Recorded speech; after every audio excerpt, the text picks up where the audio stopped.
Right. Now we can see what the heck we're doing.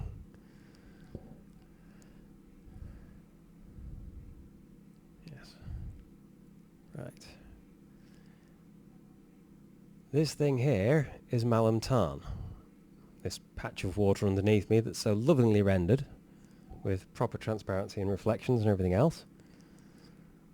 There's a car park at the exit there, which you can't see. A little bridge across it with a very minor road, where one of those roads from Littondale comes over. And this little bit of river running out disappears, as you could see just then. Right there. It's actually running next to a stone wall down there in its original watercourse, and then it just disappears into the ground at a place called Water Sinks. You can follow the watercourse through a really detailed, very steep-sided gully in the limestone landscape in real life, but it's just kind of a vague depression here. Down this way, and at some point, following that gully, it gets a little bit more exciting than you meant, because at some point in that gully, well,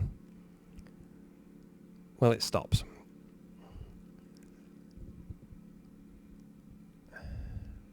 Wow, is that not shown?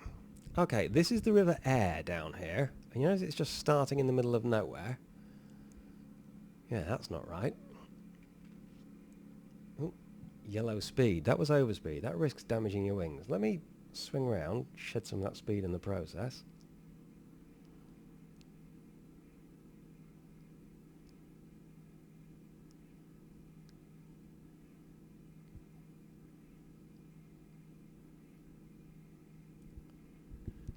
Right, what you should be seeing there, at the bottom of the old watercourse,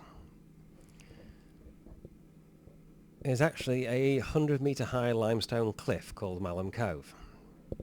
The gully runs to the top centre of it, and the river runs along the bottom from the bottom of the cliff. That is really not shown in this flight sim. Really not shown at all, is it? That's very annoying.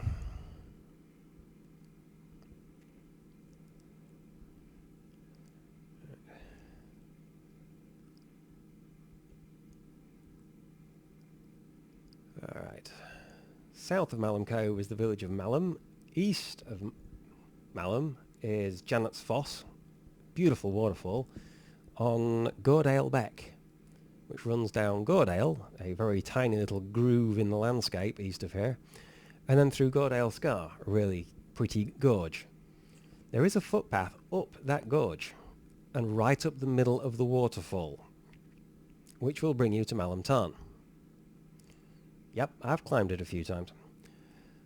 You can walk around Malham Tarn. There's a field centre at the outside here, and from this north side, kind of northwest corner, you can go across this shoulder of this little hill, northwest over, well, through a soggy valley, sort of this way, through this soggy valley.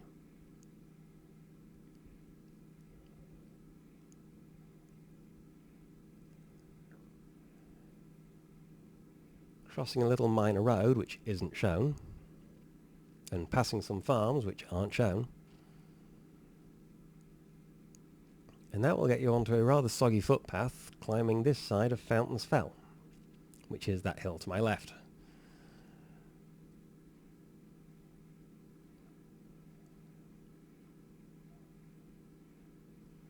I do not recommend trying to use this video as a guide for how to follow that route. Get the Ordnance Survey 25,000 scale maps, get a compass, learn to use them, get plenty of practice.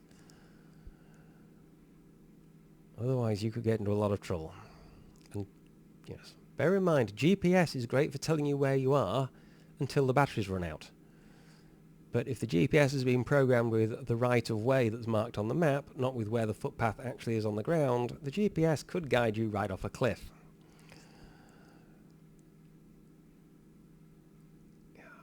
This footpath does not go on to the summit of Fountains Fell. Fountains Fell is full of holes, as, you know, clues in the name, really.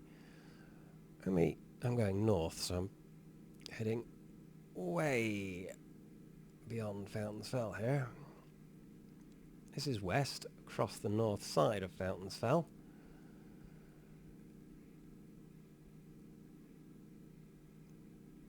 And having crossed the north shoulder of Fountains Fell, you descend some quite steep steps, but at least they're dry.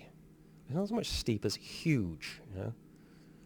Made for people with legs 6 feet long. Down into Silverdale, which is this valley.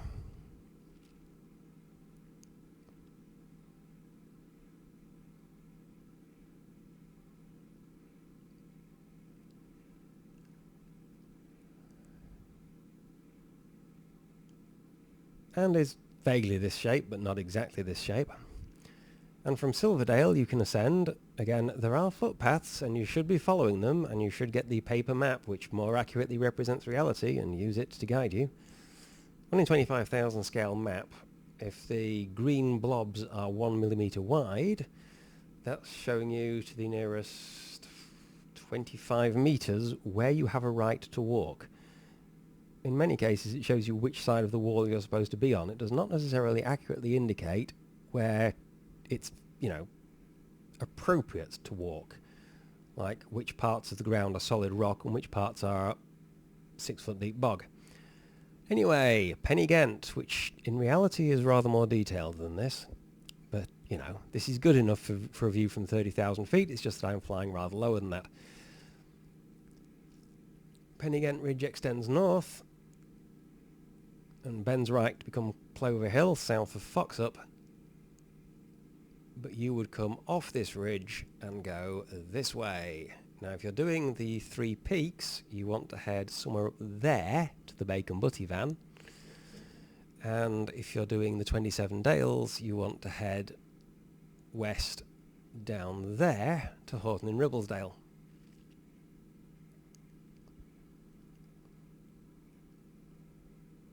Which is a town of not inconsiderable size, with its own railway station. It's very convenient for people who want to visit it and don't want to drive there, and has pubs and cafes and a hotel and also campsite and all sorts of stuff. That black line on the far side is probably the railway, and you can see there's a grey line of road crossing it. So you do get a pretty good idea from this that the town is kind of somewhere down there. I think it's this side of the river, just sort of from that bend in the road to the bridge, mostly, and then there's a little more of it across there and up to the railway station, which is by the road. And here you have the Ribble. If we follow this north, changing route again, because I get to do that. You can see the railway continues north and we're heading up into the mountains. The river in front of us is kind of wandering across to the right. And there's a road left of the railway. Intriguing, because I don't remember crossing the railway to get to a road. That river will become less and less significant up here. And the footpath coming down from Pen-y-ghent to the right crosses that river, and then you either go to the minor road on the left and then turn right and go north along it, or go to the minor road coming from the right from the top of Langstrathdale, which is possibly shown on the right side of the screen now between the green bits. Those two roads meet. Is it shown? Well, here's your minor road going up this side. Is the minor road from the right shown? I would hope so. It's really awkward. There's a right to roam legislation. There's you can walk wherever you like, but it stops at the stream. And then on this side there are only a couple of paths, and one goes to the road to the left, one goes to the road high up to the right, and you end up on the road. But yes, both roads are shown, and they will bring you to this road junction where there is a stream running south, and there is a bacon butty van who will serve you cups of coffee and bacon sandwiches and that sort of thing. Very popular landmark on the Three Peaks route. Let me overfly the railway and come back.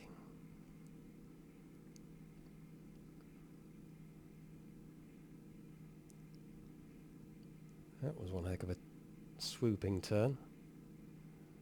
Right, the railway here is not actually completely solid, and the road does not run into a solid wall there and disappear. But whatever. There is a road there which goes down the valley that's now behind me, which is a very useful road if you get into trouble while doing this walk and want to abandon it, or if someone you're with has to abandon the walk, because it lets you get the car to, from Hunt and Ribblesdale to the midpoint between the two ridges. Three Peaks footpath comes up the east side of that viaduct. Very close to it, you get very good views. And up here, up the east side of the railway.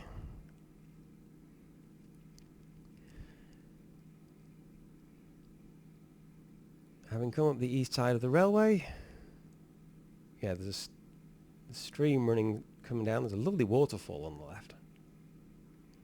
This is Littledale. Not sure what the waterfall valley is called. I think Littledale carries on north rather than being that. You'll notice here the railway disappears. This is correct. The railway goes into a tunnel. And your footpath crosses above the railway, angles up this way, and then goes hard west up onto the ridge.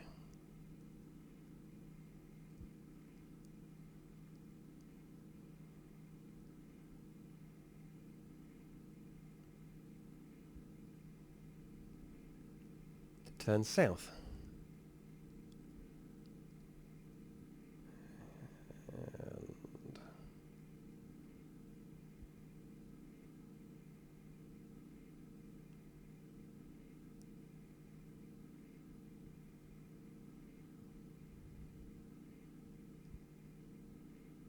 If I'm still having to climb to stay above the ground, I guess I'm still not over the ridge yet. So somewhere here is the crest line.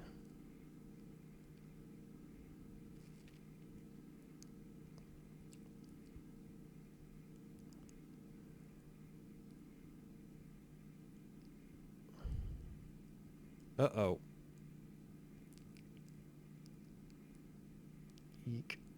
Cessna 172 does not like hard climbing turns. It is not a Mikołaj Godrevich 29, it's a Cessna 172. So, I'm flying sort of along the west side of this ridge, not the top. But that's alright, at least I'm not flying into it. This ridge is Whernside. Its summit is something I really should look up. The highest point in all of Yorkshire, I believe. Which means several things. One, spectacular views over Yorkshire, because, you're above anything that could possibly be in your way. Let me just fully open the throttle and see whether that helps.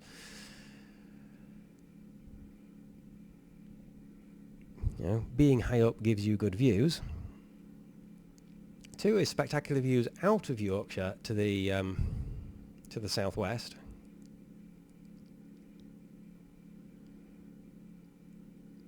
Here we go. Clearing the ridge. There's the viaduct down there, now behind the nose.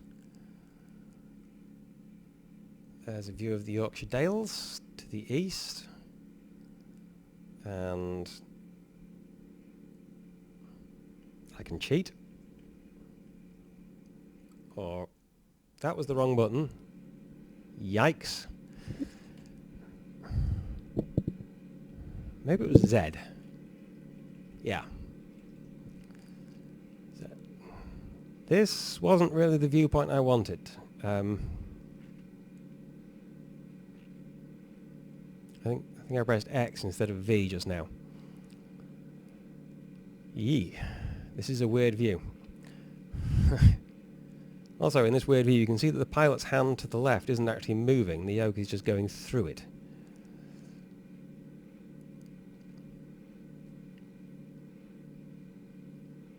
So that's a view to the west, having completed that turn. And, for God's sake... There.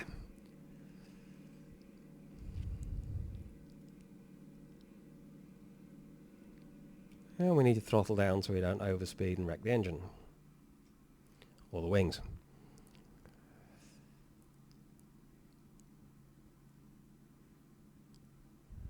Default view doesn't give you a right lot of forward visibility, does it?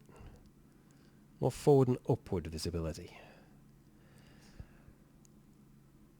Right. Anyway, there's north in the general direction of Scotland.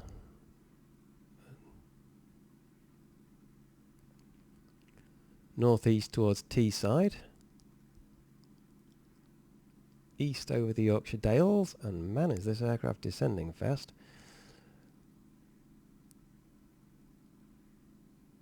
Get your bloody nose up, thing. Right.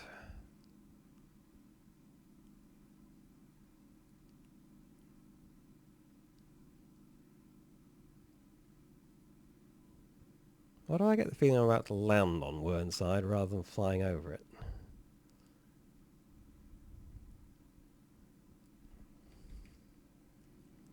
It does look that way, doesn't it? Yep, this is about to be an unscheduled landing. Touch and go.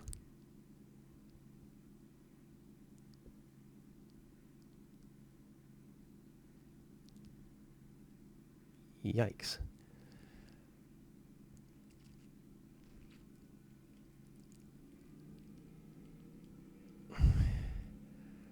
Yeah.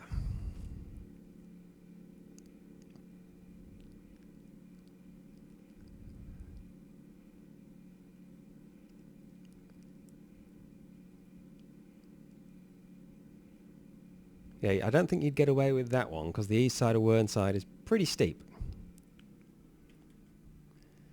Anyway. One more turn round. That's southeast, which is towards Bradford. And who the hell wants to look at Bradford? It doesn't even have a photography museum anymore. Someone in London thought people in London would appreciate photographs more than people in Bradford possibly could, so they stole them all.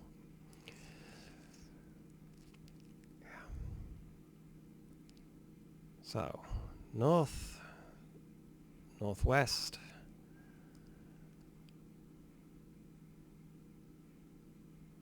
west-northwest, kind of towards the Lake District.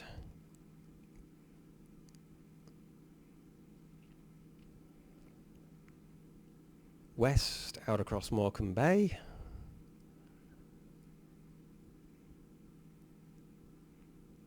Southwest, somewhere towards Ireland. South-southwest, Southport and Wales. There's another significant impact of Whernside being the highest point in Yorkshire. It has these wonderful views over the North Sea, the Irish Sea, and the Irish Sea is where we get our weather. So when you get onto Whernside, the weather tends to hit you in the face, or from the side as you're walking along the ridge. The top of it is shaped into, well, has a wall along it, and at the very summit there is an S shape of walls, so you can generally find somewhere sheltered.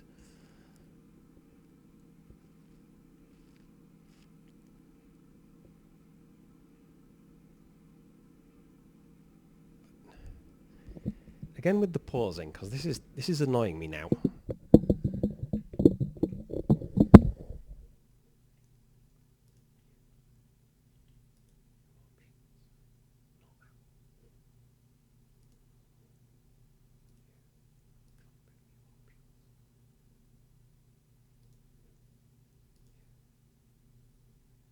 Just view position.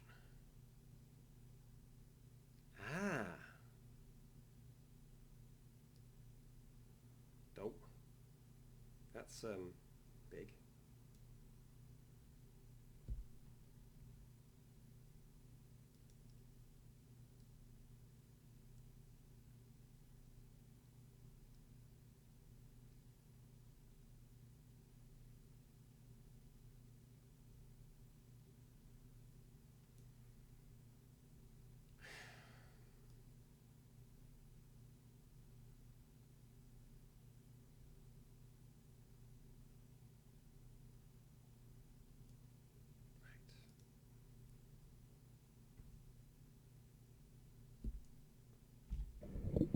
There we go.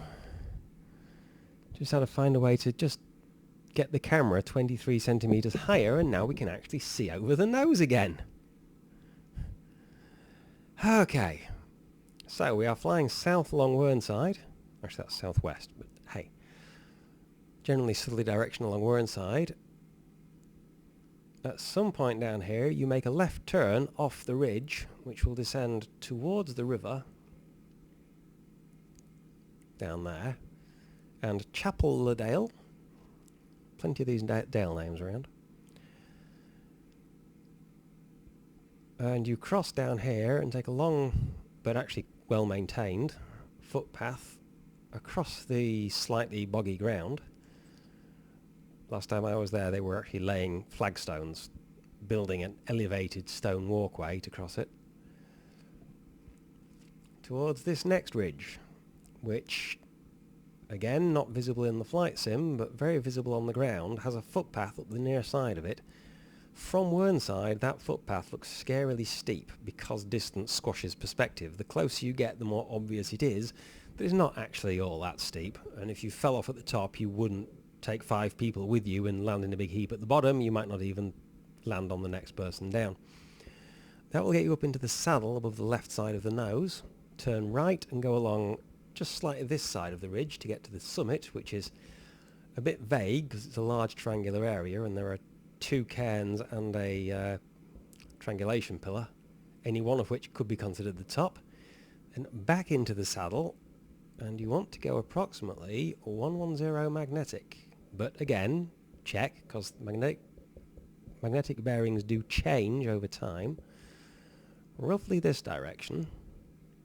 That's slightly too far south. There are multiple paths. There is a path that goes south down into the next valley. There is, I think, goes to Settle. There is a path partway here that goes south to Clapham. And the path you want if you're doing the 3 peaks goes this way, back into Ribblesdale and back to Horton and Ribblesdale. Of course, any one of them will get you off the mountains, and being proper paths, they will do so fairly safely. But if you have a hotel reservation and or a parked car in Horton and Ribblesdale, and you're in Settle, you've got an expensive taxi ride or a very long walk through the valleys to get back there, or another hotel to find, and then a long walk the next day.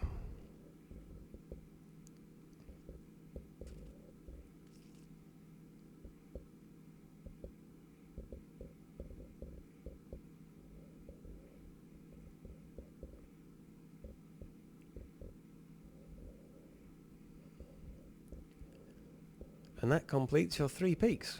You'll arrive back at the railway station. And there's a little tiny gate, and you go through it and cross the station platforms and back into town. That's Pen-y-ghent right in front of you.